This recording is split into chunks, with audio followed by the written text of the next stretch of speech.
গভর্নরের কাছে গেলেন। যাওয়ার পরে মদিনার গভর্নর ওয়ালিদ ইবনে উকবা, তিনি আহলে বাইতের প্রেমিক ছিলেন, আহলে বাইতকে মহব্বত করলেন, মহব্বত করতেন। ইমাম হুসাইন রাদিয়াল্লাহু তাআলা আনহুকে সম্মান করলেন, ইজ্জত করলেন।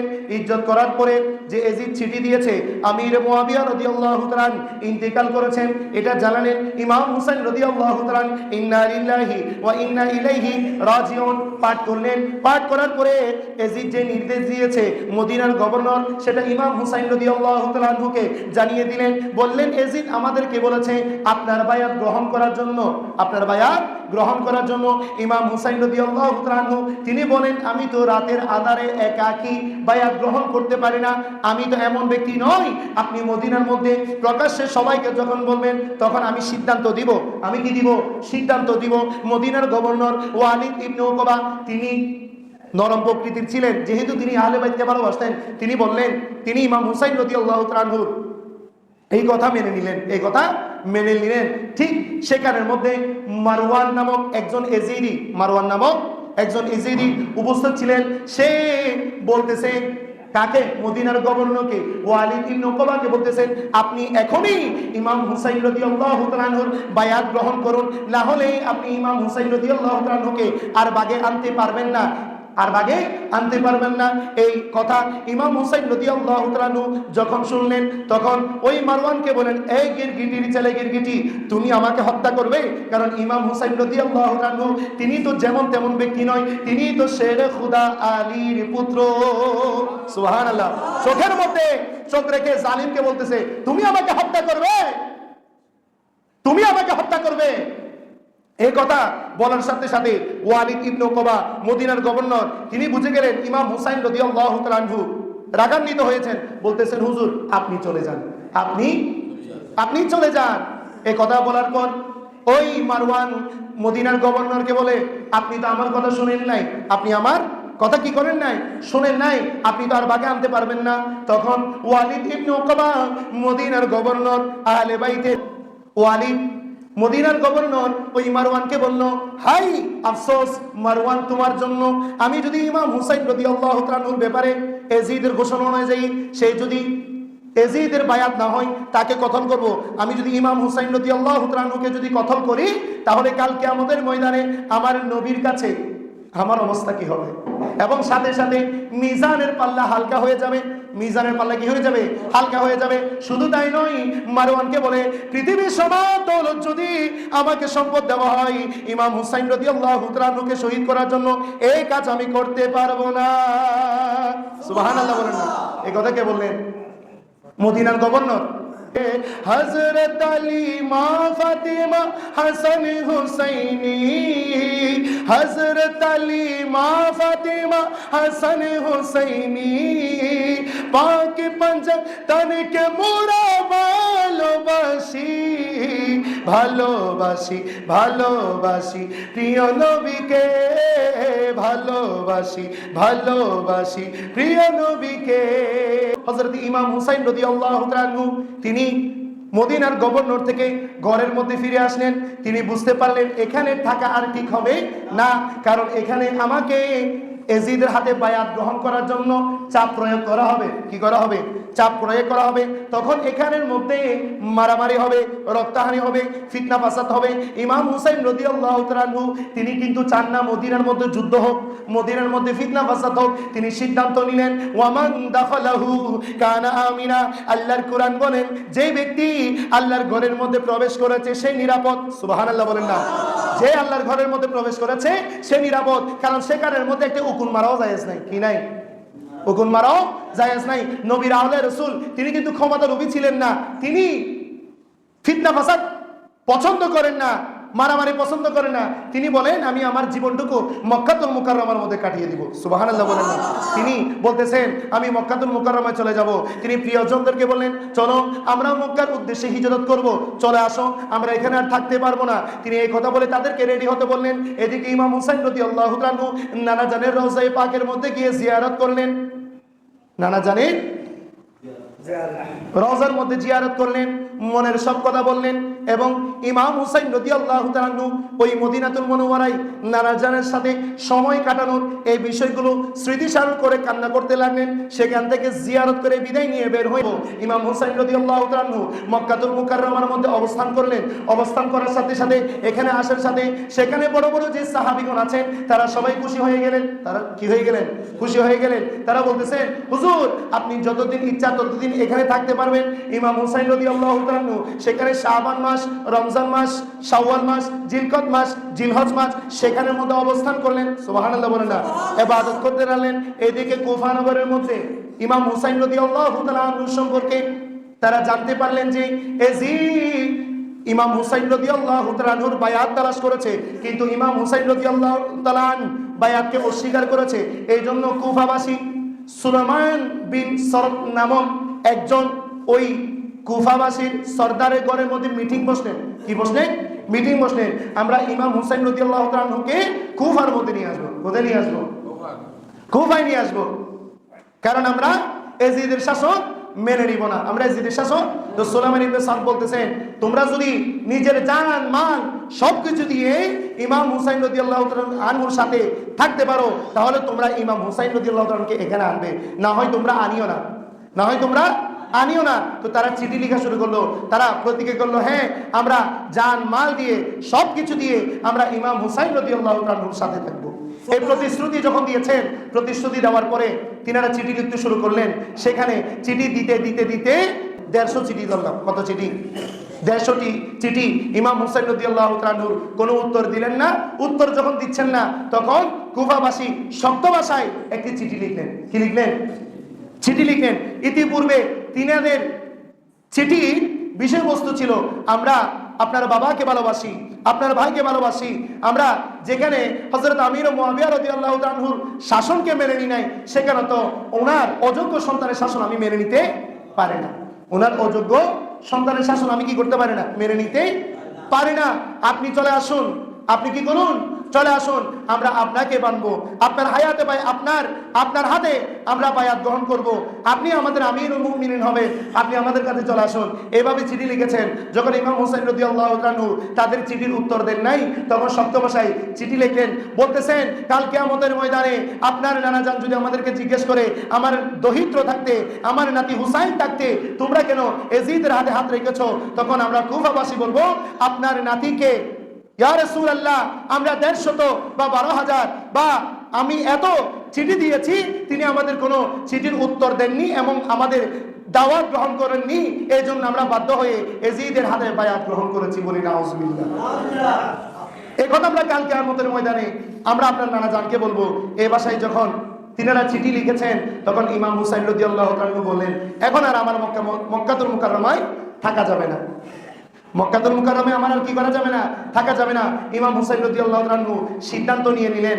কারণ যাওয়ার জন্য সিদ্ধান্ত নিলেন। ঠিক আছে, আমাদের পরামর্শ হলো আপনি এখন যাবেন না, আপনার পক্ষ থেকে একজন প্রতিনিধি কুফার জন্য পাঠাবেন। তিনি সেখানের মধ্যে অবস্থা সন্তোষজনক দেখলে তারা আসলেই আপনার মহব্বতে আপনাকে চায়। যদি এটা যদি তিনি বুঝতে পারেন, তিনি যদি চিঠি লেখেন, তখন আপনি সেই স্থানের মধ্যে যাবেন, আপনি সেখানে যাবেন। তখন ইমাম হুসাইন রাদিয়াল্লাহু তাআলা আনহু সিদ্ধান্ত নিলেন প্রতিনিধি হিসেবে ইনার চাচাতো ভাই মুসলিম বিন আকিল রাদিয়াল্লাহু তাআলা আনহুকে প্রতিনিধি হিসেবে গ্রহণ করলেন। তিনাকে বললেন, ও আমার চাচাতো ভাই, তোমার আমার প্রতিনিধি হিসেবে কুফার মধ্যে যেতে হবে। আমার প্রতিনিধি হিসেবে কোথায় যেতে হবে? কুফার মধ্যে যেতে হবে। সেখানে গিয়ে তুমি সেখানের অবস্থা দেখবে, পর্যবেক্ষণ করবে। করার পরে যদি সন্তোষজনক হয়, অবস্থা যদি ভালো মনে হয়, তাহলে আমাকে চিঠি লিখবে। আমি তোমার চিঠি পেয়ে আমি সেখানে চলে যাব। সুবহানাল্লাহ বলেন।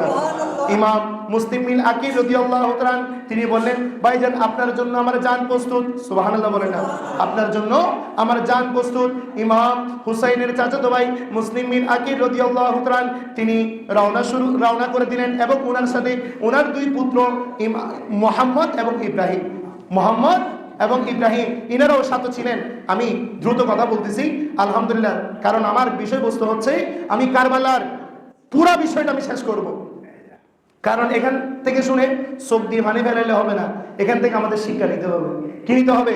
এবং কারবালার জমিনের মধ্যে যারা ক্ষমতার জন্য এই দশা করেছে তাদের অবস্থা কি হয়েছে এটাও আমি শেষ করবো ইনশাআল্লাহ। আল্লাহ পাক রব্বুল আলামিন আমাদেরকে বুঝার সেই তৌফিক দান করুক, আমিন। তো এই মুসলিম বিন আকিল রাদিয়াল্লাহু তাআলা আনহু রওনা হয়ে গেলেন। রওনা হওয়ার পরে তিনি কুফার মধ্যে মুখতার বিন উবাইদা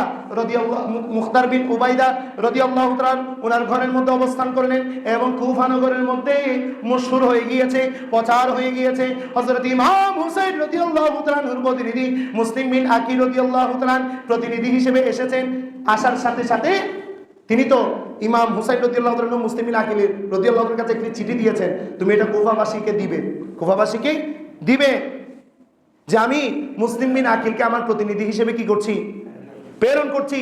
তোমরা আমার বায়াত, আমার প্রতিনিধি মুসলিম বিন আকিলের কাছে হবে, মুসলিম বিন আকিলের কাছে হবে। এই কারণে কুফাবাসী মুসলিম বিন আকিল রাদিয়াল্লাহু তাআলার কাছে বায়াত হতে থাকেন। বায়াত হতে হতে এক সপ্তাহের মধ্যে 12,000 কত হাজার 18,000 কত হাজার 18,000 তিনি দেখলেন এখানের মধ্যে এসে সবাই আহলে বাইতের প্রেমিক। আহলে বাইত কি করে মহব্বত করে। তিনি যেখানে যাচ্ছেন সেখানে হাতে চুমু খাচ্ছেন, ইজ্জত করছেন, সবাই মেহমানদারি করছেন। তিনি বলতেছেন আসলেই তো এখানে সবাই আহলে বাইতের প্রেমিক, এখানে তো আমার ভাই আসলে আমাকে এ সম্মান করতেছে, আমার ভাই যদি আসে আমার ভাইকে কেমন করবে, কি অবস্থা করবে। আরেক রাওয়ায়াতের মধ্যে এসেছে 40,000 বায়াত গ্রহণ করেছে। ইমাম হুসাইন রাদিয়াল্লাহু তাআলা আনহুর পক্ষে মুসলিম বিন আকিল রাদিয়াল্লাহু তাআলা আনহুর কাছে কত 40,000, কম না বেশি? বেশি, 40,000 বায়াত গ্রহণ করেছে। তখন তিনি ইমাম হুসাইন রাদিয়াল্লাহু তাআলা আনহুর কাছে চিঠি লিখলেন, ভাইজান আপনি চলে আসুন, এখানে সবাই আহলে বাইতের প্রেমিক, এখানের অবস্থা খুবই সন্তোষজনক। আমার কাছে 40,000 আপনার পক্ষে বায়াত গ্রহণ করেছে, আপনি কুফার মধ্যে তাড়াতাড়ি চলে আসুন। সুবহানাল্লাহ বলেন। চিঠি লিখে দিলেন, কি লিখে দিলেন? এইদিকে মুসলিম বিন আকিল রাদিয়াল্লাহু তাআলা আনহু ইমাম হুসাইনকে আসার জন্য চিঠি দিলেন, আর ওইদিকে কুফা নগরীর মধ্যেও তো এজিদের অনুসারী আছে কি নাই? আছে। ওই অনুসারীগণ এজিদের কাছে চিঠি লিখলেন, বলতেছেন এই কুফার গভর্নর নোমান বিন বাশির, তিনি কিন্তু আমার নবীর সাহাবী রাদিয়াল্লাহু তাআলা, তিনি কিন্তু মুসলিম বিন আকিল রাদিয়াল্লাহু তাআলার বিরুদ্ধে কোনো পদক্ষেপ নেন নাই। তিনি কি নেন নাই? কোনো পদক্ষেপ নেন নাই, যেহেতু আলে রাসূল। সুবহানাল্লাহ বলেন না। তিনি বলতেছেন আমি আওলাদে রাসূলের বিরুদ্ধে কি অ্যাকশন নিব, কারণ আমি ওনার বিরুদ্ধে যদি অ্যাকশন নিই তাহলে কাল কিয়ামতের ময়দানে আমি আমার নবীর সামনে কিভাবে দাঁড়াবো। আর ইনি তো সাহাবী, উনি তো জানেন নবীর আহলে বাইতের সম্মান কেমন, নবীর আহলে বাইতের সম্মান কেমন। তো ওই এজিদের কাছে চিঠি লিখলেন। চিঠির মধ্যে বলতেছে, ও এজিদ তুমি তো নাকের মধ্যে তেল দিয়ে ঘুমাচ্ছ। এদিকে হুসাইন রাদিয়াল্লাহু তাআলা আনহুর প্রতিনিধি মুসলিম বিন আকিল রাদিয়াল্লাহু তাআলা আনহুর কাছে 40,000 বায়াত গ্রহণ করেছে। এইভাবে যদি বায়াত হতে থাকে তোমার কাছ থেকে কুফা প্রদেশের যেই ক্ষমতা আছে এই ক্ষমতা তোমার কাছে থাকবে না। এইভাবে তুমি কুফা, মক্কা, মদিনা এইভাবে তোমার হাত থেকে ক্ষমতা চলে যাবে, ক্ষমতা তোমার কাছ থেকে চলে যাবে। এই চিঠি এজিদ পাওয়ার পরে সে বিচলিত হয়ে গেলেন। বিচলিত হওয়ার পরে সে মিটিং ডাকলেন। মিটিং ডাকার পরে সবার মধ্যে সিদ্ধান্ত হলো যে এই কুফার যিনি গভর্নর আছে তিনাকে বহিষ্কার করতে হবে। তিনাকে কি করতে হবে? বহিষ্কার করে সেখানে কঠিন প্রকৃতির একজন লোককে পাঠাতে হবে।